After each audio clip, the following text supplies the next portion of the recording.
mbokk yi niñ leen ko doon waxee sànq Aly Ngouille Ndiaye di dalal tey jii ci suba yenn ci ay parti politique ak société civile ngir waxtaanee dialogue national bi ñu nam amal ñaar fukki fan ak juróom-ñett ci weeru mai tey jii nag dinañ waxtaanee li ñuy kon niñ koy defee waxtaan woowule parti démocratique sénégalais yëglu na ba noppi nee na tey jii ndaje ba du ca dem dafa teg ay conditions lu ci mel ni moom Aly Ngouille Ndiaye ñu jëlee ko fa teg fa ab nit bu gën a tëddee njaaxaanaay ñu xoolaat àtte bu Karim Wade waaye tamit bàyyi kii di Khalifa Ababacar Sall mu ñibbi këram beneen mbootaay bu ëmb ay parti yu nekk ci kujje gi di Front de résistance nationale ne moom nag dina fa dem moom tamit ngir porter ab message foofule du ñàkk ci kanam tuuti ñu ànd ceeg Alhassane Ba ci yaatal ñu wax ci beneen ponk mbokk yi muy mbirum Omar Watt mooy xale lu góor loolee nga xam ne ay militaire français ñoom ñoo ko dóoroon rawatina kenn ñu ne ba mu dem ca hôpital yoon jël na ci dogal tey jile muy tribunal correctionnel bu Ndakaaru ñaari atu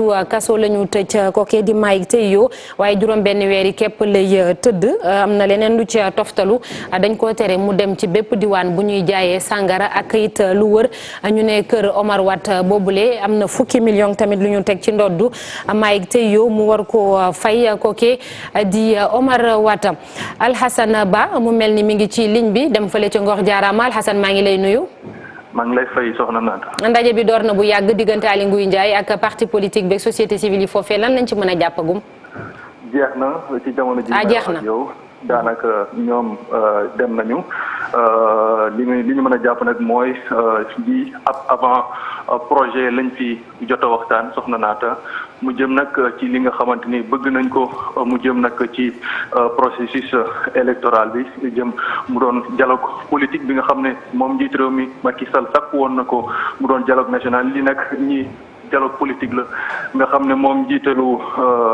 jawriñ ji yor wàllu biir réew mi di Aly Ngouille Ndiaye yor itam lépp lu jëm ci wàllum organisation élection yi moo ko jiitee tey ji nag jàppal ne soxna Naata li ci am solo mooy moom jawriñ ji di Aly Ngouille Ndiaye jàpp na ne waxtaan nekk na loo xamante ni lu am solo la ndax boo gisee élection yi ñu génn am na ci loo xamante ni daanaka d'accorduñ ci woon ba tax na nag tey ji sàkku na ñu xoolaat ko jëm nag ci ay poñ yoo xam ne joxe na ko nee na nag mën nañ ci yokk bu fekkente ni fan yi di ñëw danañ amaat yeneen waxtaan yoo xam ne danañ ko gën a dëgëral ku nekk andi ci proposition am kon mu mel ni liñ ci waxtaan mooy bëgg na ñu saytu élection présidentielle bi nga xam ne génn nañ ci mu doon 24 février 2019 bi wante itam volet boobu mu jëm ci wàllum parrainage bi nga xam ne juróon na coow soxna Naata wante itam ñu waxtaanee lu jëm ci fichier électoral bi wax itam lépp li nga xamante ni moom moo tëral ni ñuy organiser élection yi surtout local bi di ñëw xam nga ko le 1er décembre bi ñu dëkkmal lañ koy nar a amal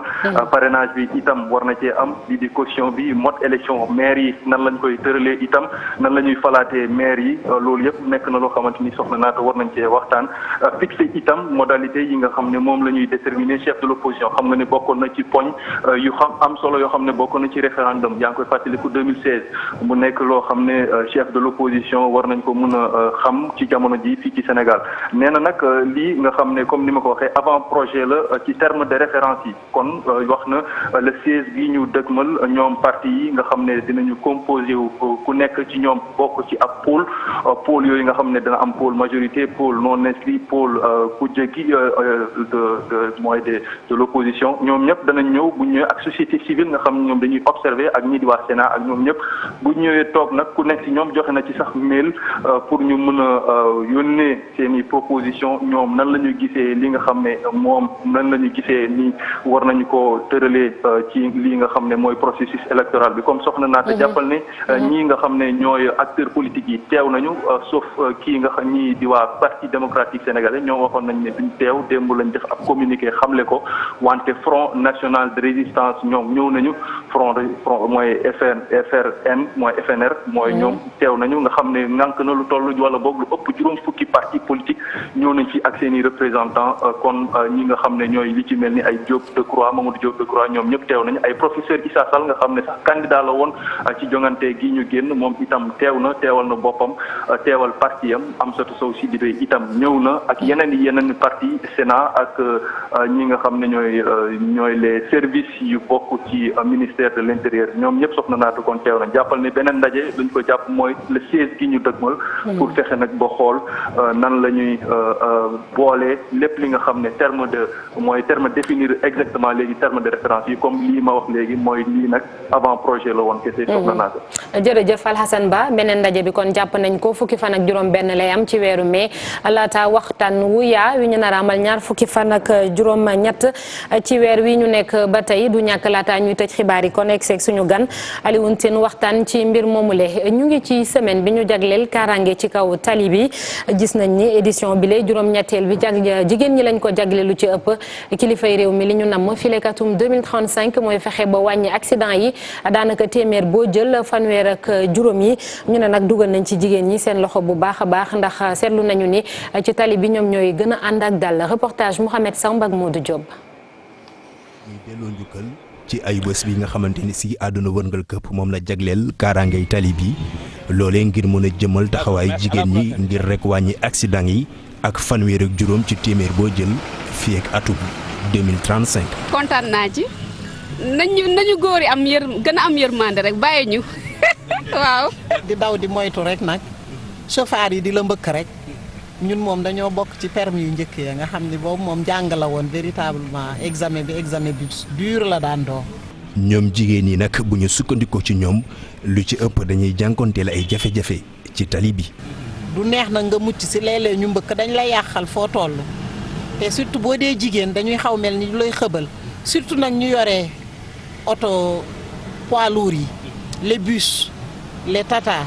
njaga njaay car rapide fu ñu seen jigéen dañ lay xëbal dañuy foncer ci sa kaw de même que les camions. chaque matin damay ñëw en retard à cause de pont Foire bi noonu su ma sañoon ñu am benn policier bu ñu fa teg comme ça ñi nga xam ne dañuy yéeg pour jël pont bi ñu respecter seen ligne am na désordre boo xam ne chaque jour damay ñëw en retard et ça me fait mal. kon nag dafa jot sëkk ngir rek ñu daal di jël ay matuwaay wóor ngir mun a xeex mbir bu ni mel. on fait attention li ñuy dawal du ñu def am excès de vitesse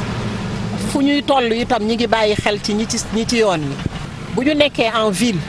dafa am vitesse yoo xam ne waruñu ko daw suñu jubee école yi nañu matérialiser école yi également nañu matérialiser école yi ñuy def attention ci école yi di def attention ci marché yi xool ñiy yore volant yi vraiment loolu moom man j'en appelle à la responsabilité de l'État. kaaraangay tali bi nekk mbir boo xamante ni si dafa yitteel yile jigéen fii ci Sénégal nag lu ci ëpp ci tali bi liñ fi nemmeeku ay musiba dafa bari. accident yi ci tali yi lan moo koy faral di indi bokk na ci yenn saa yi nga gis nit muy dox ci mbedd mi yore téléphone am di ko bës wala takkay écouteur am du dégg kon oto wi ñëw te dafay fekk ni yenn saa yi tamit mën nañ leen caa fiir ay dawalkatu oto yi dañuy nekk di yore seen i téléphone muy lu yoon tere ñu ànd ceeg Ndeye ca Bali Ba ci ab reportage. bari na ñuy gis ci mbedd ndakaaru yi ñuy dox di jëfandikoo waale seen ay téléphone ba duñu tala xool fi ñuy dox ñàkk a def attention boobu téléphone di indi mooy waral accident yu bari yi. science la ak irresponsabilité parce que sooy dawal wala sax ngay dox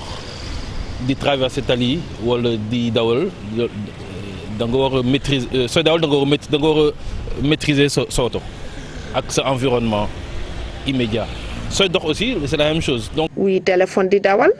bokk na it ci li indi accident ñàkk a xam li code de la route wax ak irresponsabilité ci yenn dawalkat yi lu ñu war a ñaawlu la. booy yow yaa ngi conscient yow xam nga ni que yow booy dawal oto mënuloo di dawal di téyaale téléphone di wuyu wala di envoyer ay message parce que mënoo am ñaari affaire en même temps donc si man yow da nga war a choisir soit nga taxaw fenn gaare wuyu téléphone. après nga continuer wala nga dem ba soo eggee même suñu la woowee même si c'est urgent pour man même si fekkee urgence la da nga nar a taxaw gaare benn côté nga wuyu. bon temps nga croiser ko xam ne da nekk day am téléphone am fii di tourner voilà donc doo comprendre loolu moom voilà. mu delluwaat ni daan yi dafa war a gën a metti pour ñu décourager loo ñiy def yenn jëfin yi. c'est la faute à l'État parce que ñoom sanctionné wu nit yoo xamante ne fooguma nekk à 100% def nañ seen liggéey pour kii peut-être que ñu am na ñuy sanctionné am na ñu dul sanctionné tamit parce que foo loo gis am na ñaar ñoo xamante ni kii day def kii dul def. sanction ñàkku si am na sanction xëy na dañ ko appliqué wul loolu aussi ñoom ñoo xam ne tax appliqué wuñu ko mais am na sanction. lu si mënti am vigilance bi dafa war a gën a yokk si côté ñiy jéggi di wuy téléphone ak itam ñiy dawal di wuyu. jàngoro yi tukkee ci ñam yi ñuy jëfandikoo booy xool ci Afrique toll na ci téeméer ak fanweer ak juróom-ñaari junni ci ay nit yuy faatu mooy chiffre yi ñu am kon fii ci Sénégal anam yi ñuy toggee wala sax yi ñuy soppee lekk yi dafay jur ay loraange yu bëree bëri ci wér-gu-yaramu askan wi ba tax na faw ñu xalaat ci benn stratégie nationale ngir mën koo xeex loolee moo tukkee ci clôture sécurité atelier bi ñu jagleel sécurité sanitaire ci wàllum ñam Maymuna Njaay mu nga fa woon ànd ci ak Faraba. boo déggee xayma yi ñu def da ngay yéemu ndax kat nee nañu fii ci Afrique képp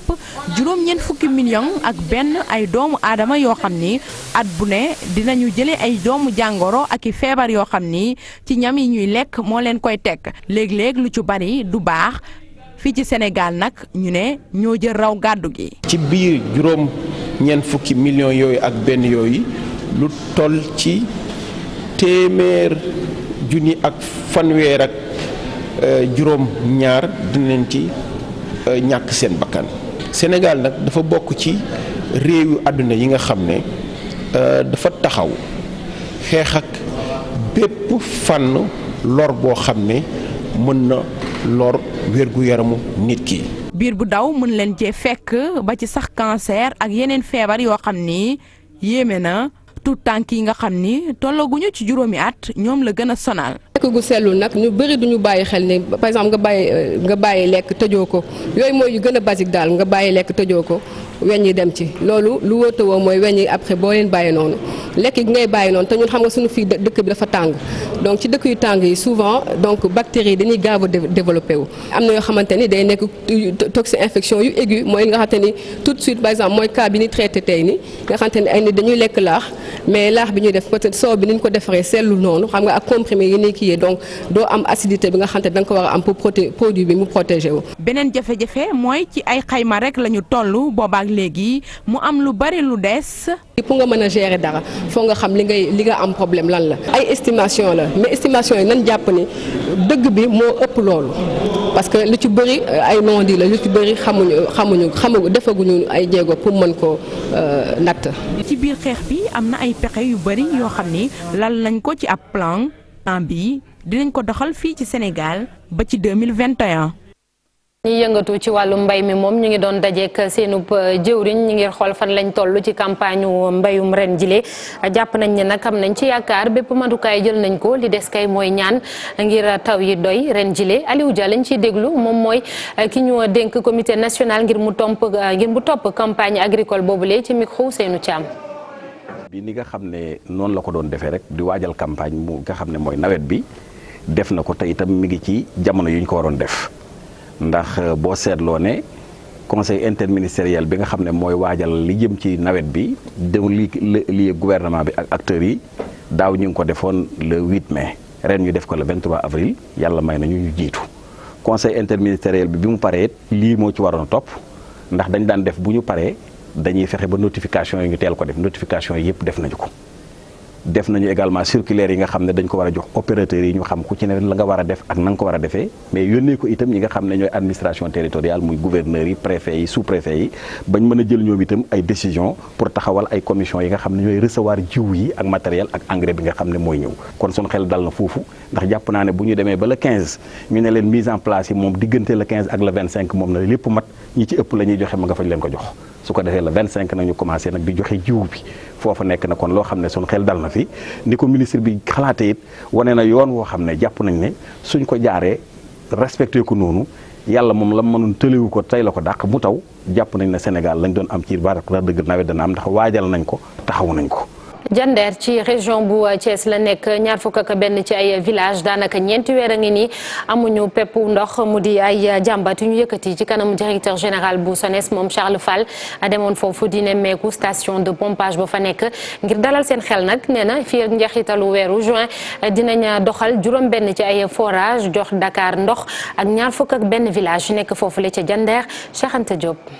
Jandeer la ñoo mar amuñum ndox. ndoxam naan mënuñu kaa am ñu ngi nii sonn nañu dee nañ mënuñoo xëy sa sanga suñu liir yi ñu yor sax mënuñoo sangu tuyau bi duñu romba nii du dem Dakar. askanu Jandeer ñu ci bëri génnoon doon teeru directeur général bu SONES ci cëddeem ngir xool liggéey yi nga xamante ne moom moo jëm ci wàllu station de pompage. Moussa Kane di jaraafu Jandeer gis ne dëkkam bii de sonn nañu lool ci utam ndox.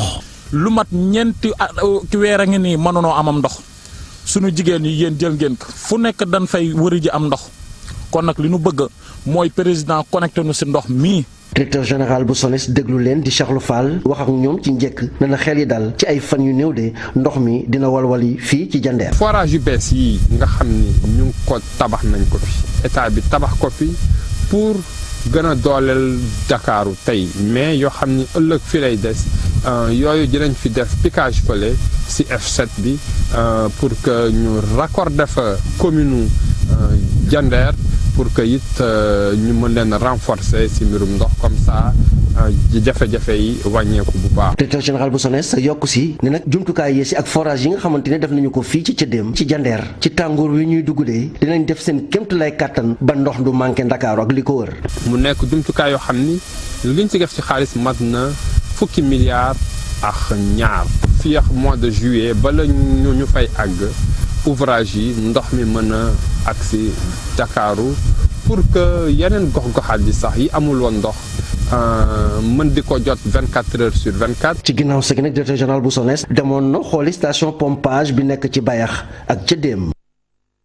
région bu Saint-Louis rawatina diwaan boobule ñu naan mbaan foofee ñeenti junni doomu aadama ñoom ñoo fa dëkk ñoom tamit bëri na ay jafe-jafe yu ñuy dund saa su nekk lu ci mel ni ay jàngoro loolee di bilharziose bi ñuy jëlee ci ndox wu bon yi ñuy jëfandikoo ñàkk jumtukaay ci wàllum pàcc ak extrait de naissance sax tamit lu jafe la maanaam kayitu juddu ngir am ko faaw nga def lu toll ci juróom fukki kilomètre dem ba Richard Toll mu di ay ponk yu bëri yu ñuy jàmbat ci micro Ousseynou Diop ak Habib Seck. mbaan ñeenti junni doomu aadama ñoo fi yeewoo fii nag ay jafe-jafe yu mag la ñuy dund bokk na ci wàllu yoon bi rawatina ci seen diggante Kër Momar Sarr toll ci juróom-ñaar fukk ak juróom-ñeent ci ay kilomètres ñaar fukk ak ñeenti village yi nekk fii nag nee na ñu jafe-jafe yi ñuy dund tax na seen doom yi léegi ñu ngay nooraani ca Mauritanie. bii nga xam ni mooy dix bi nga xam ni rang-rang la bu jógee Richard Toll ba Kër Momar Sarr di juróom-ñaar fukki kilomètres ak juróom-ñeent. te ñaar fukki village ak ñeent ne ci kaw tëli bi te lépp lu ñuy bay ci tëli bii lay jaar nu am jafe-jafe ndax yoon wu bon. beneen jafe-jafe itam boo xamante ni jamono jile ñoo ngi koy dund bokk na ci wàllu wér-gu-yaram ndaxte nee nañu feebaru bilharziose bi daf fi bare ci dëkk bi. jafe-jafe wér-gu-yaram ndax wér-gu-yaram ndox mi moo indi wér-a-digi te ndox mi dañ say sangu ji bilharziose bi bare na fi te bu ñu ñëwee élèves yi rek la ñoo jox wacca mag ñi te ñëppay am bilharziose. ci mbaan am fi kayitu juddu dafa jafe. ngir nga def ko force nga def juróom fukk ci kilomètre dem ba Richard Toll. état civil bi dafa war dëkk fii ci biir mbaan comme nun gis nga bâtiment yi boo ko rombee tabax nañu ko Macky Sall fi jaaroon ñu commencé ko tabax ba tabax yi taxaw na nii gars yi nañu dem nañu woori parce que élèves yëpp ñu ngi bëgg a jàng mais mënuñu jot seen kayit. beneen jafe-jafe boo xamante ni askan wi ñu ngi koy dund jëm na ci wàllu mbay mi ñu ni la ñu bëgg mooy ay chambre froide ngir soble bi nga xamante ni jamono jile mi ngi yàqu ci tool yi ñu am fuñ ko rënk ndax du am benn jafe-jafe. soble bi ñu doon wane léegi dañu bëgg état bi taxaw tabaxal nu ay chambre de foie yoo xam ne yii bu soble bi ñoree nu mën ko ci denc ba soble bi du yàqu. mbaan nag askan wi ñu ngay ñaan Macky Sall mu daal leen di àddu ci seen i jafe-jafe yu ni mel ndaxte nee na ñu dëkk bi jamono jile dañu tàyyi sonn te nañuy defale yeneen dëkk yi war nañ ko gestoo dëkku mbaan bile. ba léegi askan week li leen yitteel Daaru Salaam Pakaaw ci région bu Sédhiou la nekk foofule ñu fa dëkk ndox ba ñu fa am ci forage bi mënuñu koo jëfandikoo ndax baaxul dafa am fer lu bëree bëri beneen mbir ñàkk courant loolee tax ba sàccum njur gi daf fay tar te ci jamono koor gi ñu nekk ak tàngoor wi bu ñu bëggee naan it ndox mu sedd lu métti métti la ndax glace dañ koy jaayee ñu ne 300 jàpp téeméeri dërëm ak beneen mbir muy jumaa ju mag dafa nekk biñ ko tabaxee ëpp na ñaari téeméeri at dafa màgget ba ragal nañ caa dugg sax ti jaamu yàlla ki yore seen kaddu Abdou Khadre Silla lay wuyoo ñu déglu ko ci micro Bakary Konte ak Xaali Jàmme. Silamé mooy en tout cas daal mooy première capitale islam si Pakao première capitale islam si Pakao mais tey dafa mel ni dañu fàtte amuñu jàkk amuñu ndox amuñu électricité loolu daf ñu jaaxale trop wax dëgg yàlla dañu gasoon forage mais forage ndox bi dafa xonk mënuñu ko naan loolu moo tax kiiwuñu ko kenn utilisé wu ko jàkk bi dafa maquette jàkk bi daal en tout cas ça dépasse les 100 ans ëpp na 100 ans fanweeri at jàkk bi dafa ëpp na 100 ans boo duggee sax dafa lëndëm parce que contre comment dire gis-gis bu njëkk la mais actuellement nous voulons une mosquée bëgg nañu mosquée yoo xam ne dafa moderne dafa ànd ak jamono waaw pour le programme modernisation waaw xam naa autorité étatique yi ñu ngi may déggal comme waa Sédhiou comment un natif de Sédhiou Abdoulaye Diop xam na mooy ministre de la culture donc si culture ku wax culture diina bokk na si waaw parce que ñun suñu culture mooy diina islam. Pendant le mois de Ramadan ici la glace se vendait à 300 francs voire 500 francs une boule de glace donc tout ça c'est des difficultés auxquelles la population est confrontée donc vraiment nous demandons la sollicitude des autorités pour qu'ils nous viennent en aide. sant ko gërëm ko moom Bakary Konté ni ñu leen ko doon waxee sànq mbokk yi dañuy dalal suñu gan di Alioune Tine ñu ngi lay nuyu. di nuyu di leen di nuyu seen auditeurs yëpp. xam nañ la bu baax bu njëkk ba ci wàllum société civile ak yëngu-yëngu yow yaa jiite Afrikajom Center li ñuy waxtaanee mooy kon li réunion bi Aly Ngouille Ndiaye convoqué sànq jeex na sax. ngir waajal waxtaan wu yaa biñ nar a amal ñaar fukki fan ak juróom-ñett ci weeru mai ndax demoon nga sax ci waxtaan wi tey. déedéet demoo ci woon d'accord léegi waxtaan wu ni mel ban solo la am ci jamono ji fi dëkk bi toll ci wàllum politique ci wàllum social maanaam dundinu askan wi solo si. waaw xam nga bu ñu seetee depuis 2007 sax laay wax mënuñu am ay élections yoo xam ne day am ci jàmm. te du am contestation waaw 2007 élections yi boo ko fàttalikoo gars yi reconnaître ñu woon président de la République. nga ñëw ñu dem 2012 ñu jëm bu dugg ci ay li ñuy wax ay modification entre de la constitution li ñu doon wax 23 juin 2011 2012 ñëw problème ak président ak assemblée nationale problème ak conseil constitutionnel tey boo xoolee même problème lañ am président élire nañ ko ñi reconnaître nañ ko ñi reconnaître wuñ ko ñi ngi coow fichier ñi ngi coow ministère de l'intérieur ñi ngi coow leneen donc il faut ñu toog xool jafe-jafe yooyu ñuy am ba nga xam ne ñun Sénégal ñu ngi def ay élections depuis 1848 te mënatuñu def ay élections yoo xam ne dañ bokk d'accord ne élections yi aw na yoon kon nag il faut que ñu toog waxtaan ak suñu démocratie parce que suñu démocratie dafa feebar waaw loolu feebar boo xam ne tey jar na toog wax ko saytu ko seet jàngoro ji lan la ñu faj ko ci mbiru élections yi am na ñu waxaat élections yi évaluer ko seet nan dañuy def ba nga xam lan moo nasax ci élection yi bu fekkee ne kuréel yi la bu fekkee ne doxalin bi la bu fekkee ne ñin teg ci kaw la loolu yëpp ñu waxtaane ko loolu am na solo ba pare tamit waxtaane suñu assemblée nationale parce que assemblée nationale bi nga xam ne am nañ ko 23 juin ak bii ñu am tey daanaka wutewul waaw xam nga bu fekkee ne da gis nga député bu naan man du ma lii rek du ma jéem a xam sax lan lañ def ci biir loi bi man damay gëmm luñ ma jox rek ma wate ndax président la àndal. waaw te ñi fal la nga war a dem seet lan moo baax pour Sénégal parce que Sénégal président nit la rek mën na jum te ni mu doxale mbir mi dafa jum donc c'est important que ñu am assemblée nationale bu dëgër c'est important ñu am justice bu dëgër parce que justice bi li ñu ci wax bari na su ma si ñëwaat. c'est important ñu am aussi li ñuy wax institution administrative indépendante yu dëgër maanaam kuréel yi nga xam ni mooy CENI mooy Sénat mooy OFNAC mooy yeneen ak yeneen ñu am ko nga xam ne dañ ci am ay nit ñoo xam ne dañ am mandute ñu am ay nit ñoo xam ne peut-être li tax ñu teg leen fa mooy seen xam-xam mooy seen jaar-jaar mooy seen mandute du parce que dañu bokk ci parti bi rek wala ñu moo tax ñu teg leen fa. par rapport à ça Alioune Tine dégg nañ ni ku jegi ñu ci bëri sax conditions yi ñu tegoon ci dialogue bi ngir ñu mën cee bokk newoon nañu société civile bi xañ na moom moo koy jiite wala moom moo koy organiser ndax dañuy douter ci impartialité bi ngay wax loolu maanaam neutralité ñi nga xamante ni ñoom ñoo koy jiite en l'occurrence ministre de l'intérieur Aly Ngouille Ndiaye. xam nga Sénégal du guléet ñu mus a organiser fii li ñuy wax ay dialogue politique 91 defoon nañ ko am benn commission cellulaire bu ñu teg Kéba Mbaye di ko jiite ñoom Kader Boy nekk ci ak kii nga xam ne mooy Tafsir Malick Ndiaye def nañ liggéey bu am solo ñëpp bokk d'accord toog waxtaan donc ñun ci suñu biir histoire politique suñu bopp am nañu foo xam ne mën nañ fa sukkandiku ni fii ñu jaar de te ñi nga xam ne ñoo ko defoon ñi ngi dund kii di Famara Ibrahima Sagna nga xam ne ci ñi nga gën proposé affaire yi ba mu àgg foofu mu ngi fi kii di Kader Boy mu ngi fi Tafsir Malick Ndiaye sax mu ngi fi donc am nañu loo xam ne mën nañ ci sukkandiku ci exemple laa wax ñoom mën nañ seet nan lañ koy def sax ba mu gën a baax. ñu adapté ko maanaam ci contexte beeg ak suñu contexte def ko. waaye yow il faut que loolu yëpp nag man ci sama gis-gis kii di pouvoir bi dafa war a positiver critique yi nga xam ne ñu ngi koy def kii di opposition bi aussi dafa war a critiquer parce que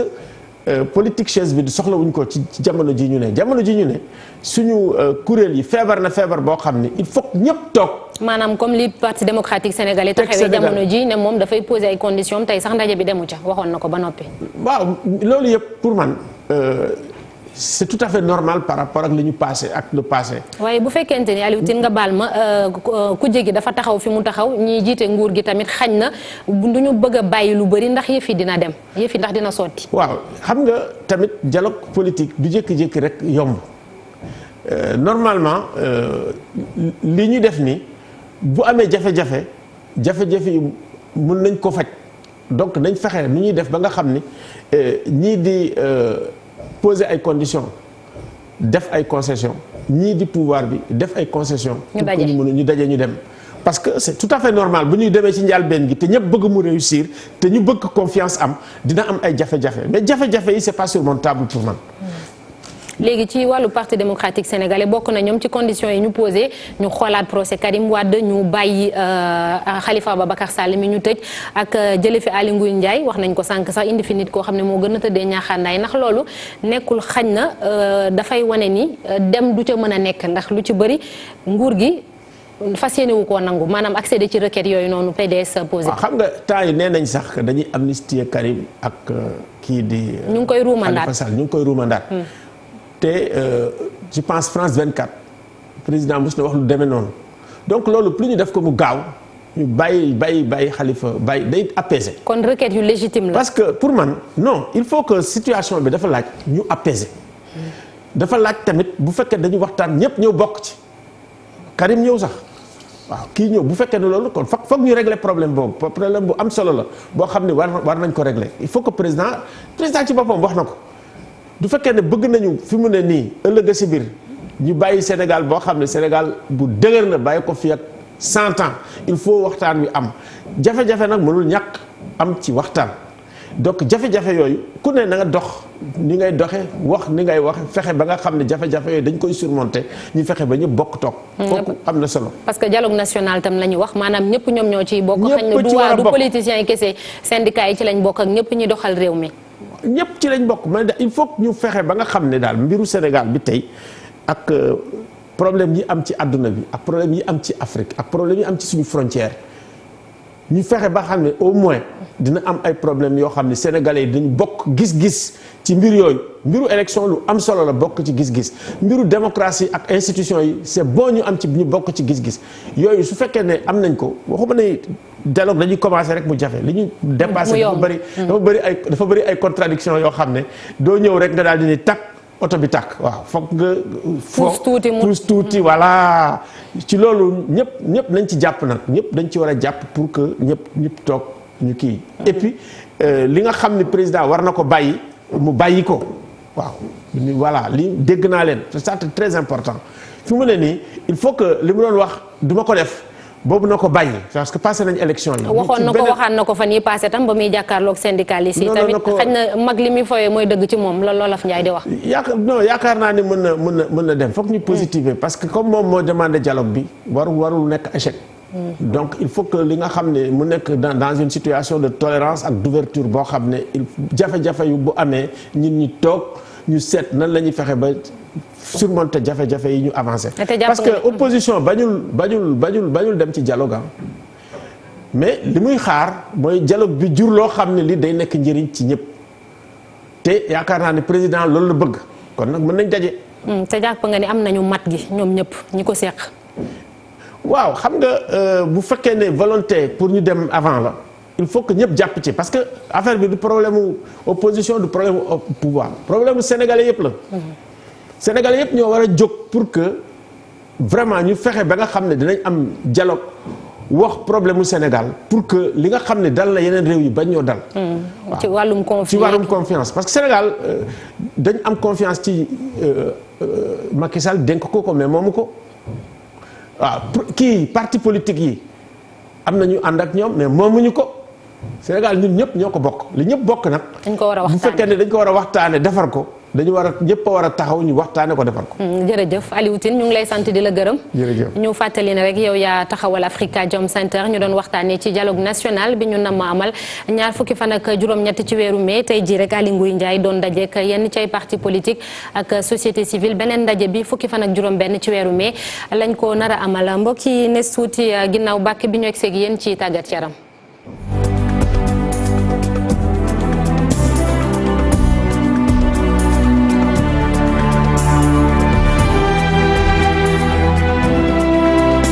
tàggat yaram bokk na ci football ak quart de finale coupe du Sénégal senior tey jile lañ koy joué ñaari ndaje nag dina am ca stade Alassane Djigo bu Guédiawaye bu ñetti waxtu jotee US Gorée di dalal Jàmbaar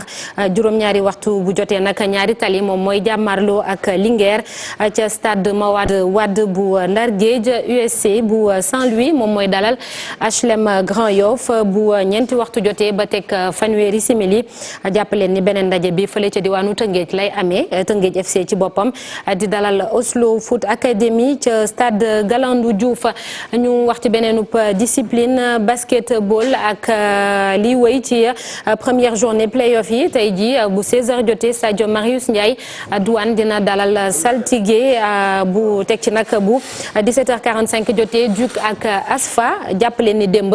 Saint-Louis basket club moom moo door AS Ville de Dakar 85-45 US Wakam moom tamit nag moom moo jël raw gàddu gi ci kado Louga basket club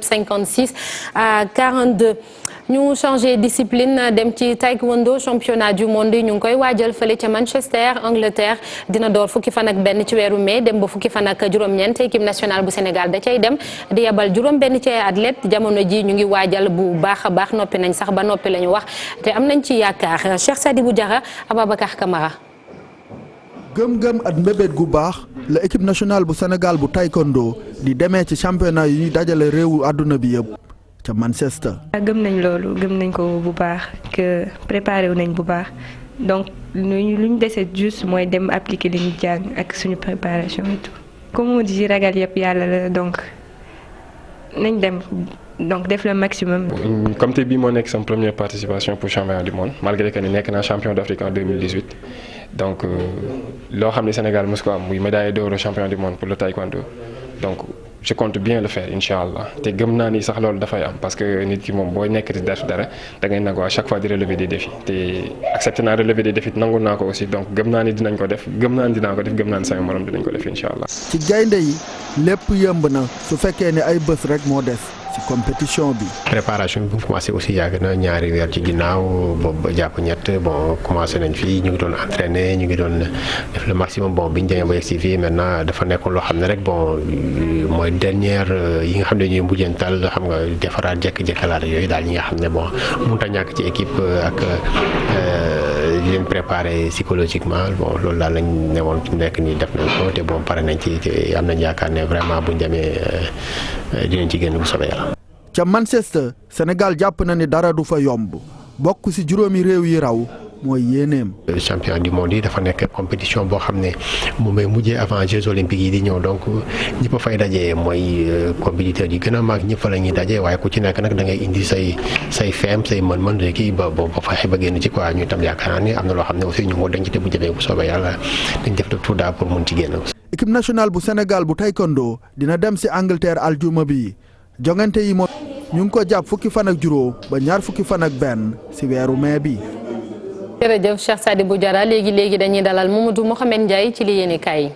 jërë ngeen jëf Serigne Cheikh Béthio Thioune ma ca yowmal xiyam bu ñu moytuwul coowal ndono dana yëngal njabootam gi ginnaaw l'observateur nañu ginnaaw Cheikh bi dem na liy wax ji nag moo di kan muy jiite cantaakoon yi Serigne Saliou Thioune moom Cheikh Béthio Thioune ne waa l'observateur ku ne famille bi dañ doon coowaloo ci mbir yi wax nga lu amul kenn xuloowu fa kenn xëccoowu fa kenn xeexu fa kenn defu fa leneen te it du fa masa am li ñuy ñaan rek moo di ñëpp jàpp ci ngir ñu mën a wéyal liggéeyub Cheikh Béthio Thioune bi journal bi nañu waaye moom Serigne Saliou Thioune li mu wax am nag wuute ak li ñu gis démb ca Médinatoul Salaam ne ba nit ña dajee ca kër Cheikh Béthio Thioune nekk ciw tiis nekk ciw naqar moom Serigne Saliou Thioune mu jël kàddu gi doon wax ak ñoom ak doon leen dëfal am na kenn ci cantaakoon yi ku jugoon dagg waxam ja nekk ko fii ci Madinatul Salaam kenn rek moo fi war a wax mu di soxna Aïda Diallo loolee mooy bëgg-bëggu Cheikh bi l'observateur nañu coow la budul woon ak li ñu ko nëpp-nëppal dina ëppi loxo kon leneen dana xewaat ca Madinatul Salaam lise ko nañu li waa ji wax Serigne Saliou Thioune romb na loolu da ko ne du yow yaa ñu war a jiite Cheikh bi waxoon na lu leer ne woon na nañuy wéy ci ndigalul soxna Aïda Diallo Serigne Saliou Thioune tontu ko ne ko jéemu ma leen a jiite damaa ñàkk sama baay moo tax ma taxaw fii di wax journal bi nañu am na ay cantaakun yu àndul ci Serigne Saliou Thioune jiite leen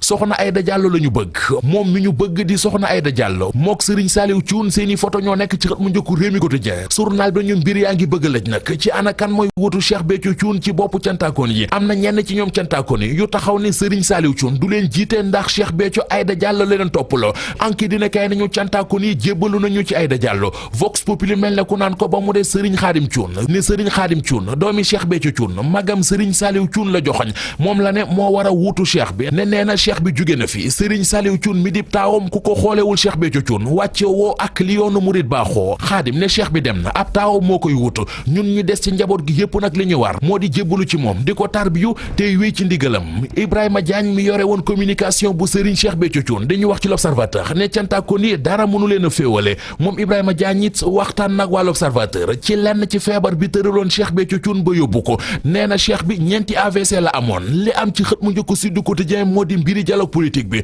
journal bi nañu tey ji ci alxames ji ci la ministre intérieur di Aly Ngouille Ndiaye di ubbi wax dialogue national bi président Macky Sall woote waaye moom Aly Ngouille Ndiaye bu muy tuwul dialogue politique bi mu woote tey ji ca Ngor Jaarama dina ci wéet ndax ñi ëpp doole ci kujje politique gi nee nañu duñu ca dem ku ci mel ne Idrissa Seck bu parti Rewmi ak ñi mu àndal ak it maître Madické Niang ak ñi mu àndal journal bi nañu waa PUR ak gaay yi Ousmane Sonko yi di waa Pastef ñoom it ba léegi kenn déggu leen ñu wax ci mbir yi waa parti démocratique Sénégal it kenn waxaale wu leen ne ñoom bañ nañu ko ba démb dañoo defu communiqué ne waxtaan ya bu dee Aly Ngouille Ndiaye moo ko jiite ñoom demuñu ca enquête dina kay nañu opposition bi ci seen jëmi bopp dañoo jaxasoo ci seen bopp ne ñu ci mel ne waa Front Patriotique Défense République ci seen biir am na ñu bëgg a wuy ji ca woote ba am na ñu ne duñu ca dem kii di Abdoulaye Wade moom nee na bu dee waxtaan yi Aly Ngouille Ndiaye moo koy jiite moom demu ca yónnewu ca bu ñu bëggee parti démocratique Sénégal dem bokki ca dialogue ba dañuy tànn nit ku neutre ñaareel ba moo di ñu génnee Khalifa Sall ci kaso bi ñetteel ba di ñu xoolaat mbirum Karim Wade ni ñu ko àttee ak daani ñu gàll ci ndoddam ñu ne loolee bu munut am bu leen kenn waxati waxi dialogue la si ne kay nañu mbette ay muma yuy waxtaan concertation nationale yi tey la war a tàmbali waaye dialogue de sourds la gën a nirool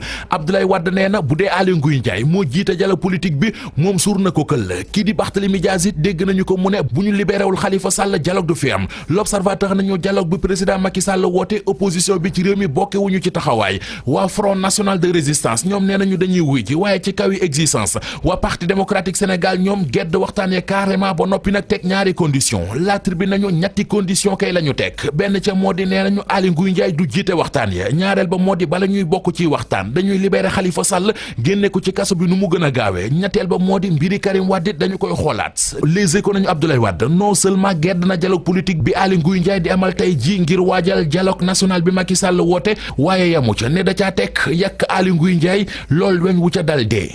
jërëjëf Mamadou Mouhamed Ndiaye sant leen yéen itam ci àndandoo beeg télévision Futurs Médias bu 19h jotee incha allah rédaction bi dina fi dellu si yaatalal leen yeneen xibaar di leen ñaanal ngeen yendoog jàmm.